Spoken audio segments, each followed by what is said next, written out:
Excellences, Monsieur le Président de la République, chef de l'État, voici exactement 7 mois.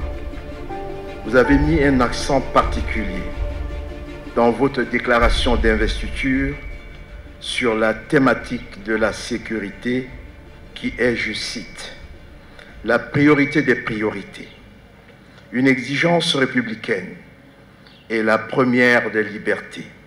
Fin de citation. Et devant la nation qui vous a massivement voté le 27 décembre 2020, vous avez pris l'engagement d'y répondre avec fermeté.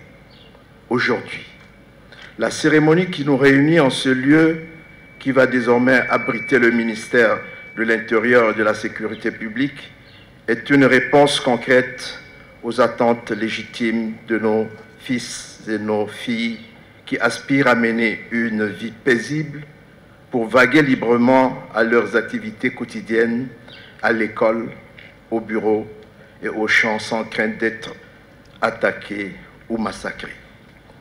Excellences, Monsieur le Président de la République, chef de l'État, distingués invités, au nom du conseil municipal de la ville de Bangui, de l'association des maires de Centrafrique, que j'ai le privilège de présider, je voudrais profiter de cette tribune pour faire observer que les populations attendent l'instauration de la sécurité globale.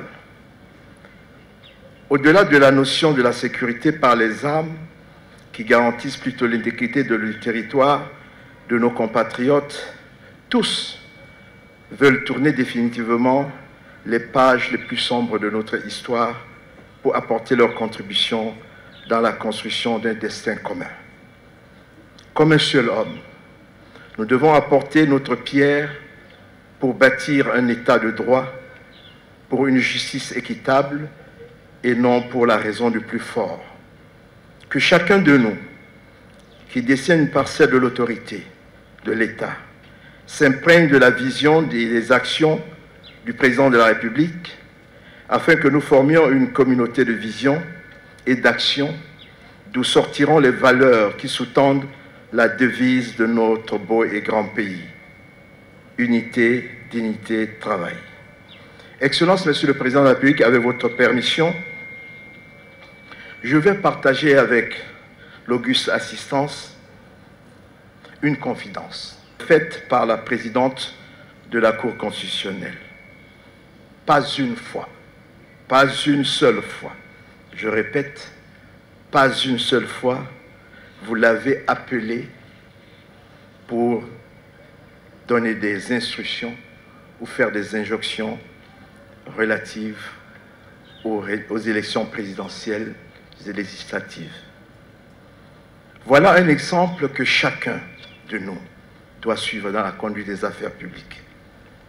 Excellence, Monsieur le Président, quand nous détenons un pouvoir, nous détenons à la fois le feu et l'eau dans nos mains.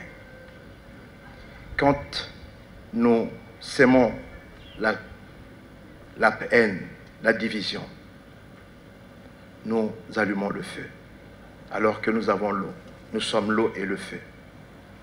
Et quand l'injustice sort de nous, c'est nous qui alimentons l'injustice, nous ne partageons pas les valeurs, l'image donne comme si le feu sortait de l'eau. Et quand le feu sort de l'eau, plus rien ne peut l'éteindre. Excellence, Monsieur le Président de la République, nous devons instaurer la bonne gouvernance, une bonne répartition équitable de nos richesses, veiller à la cohésion sociale pour encourager le vivre ensemble, afin que cette notion de sécurité ne soit pas menacée. Excellence, Monsieur le Président, chef de l'État, distingués invités, avant de terminer mon propos, je voudrais féliciter le gouvernement de M. Henri-Marie Dondra, Premier ministre, chef du gouvernement, et féliciter ici notre premier partenaire à travers son Excellence, Monsieur l'ambassadeur de l'Union européenne, pour cet appui apporté pour la réhabilitation de ce bâtiment qui est un précieux outil destiné à améliorer les conditions de travail et le fonctionnement des services de ce département.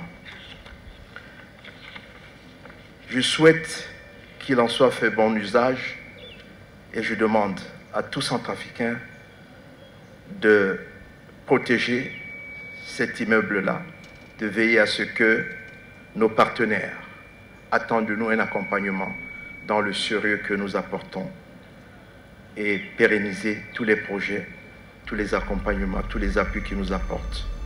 Je vous remercie pour votre très aimable attention.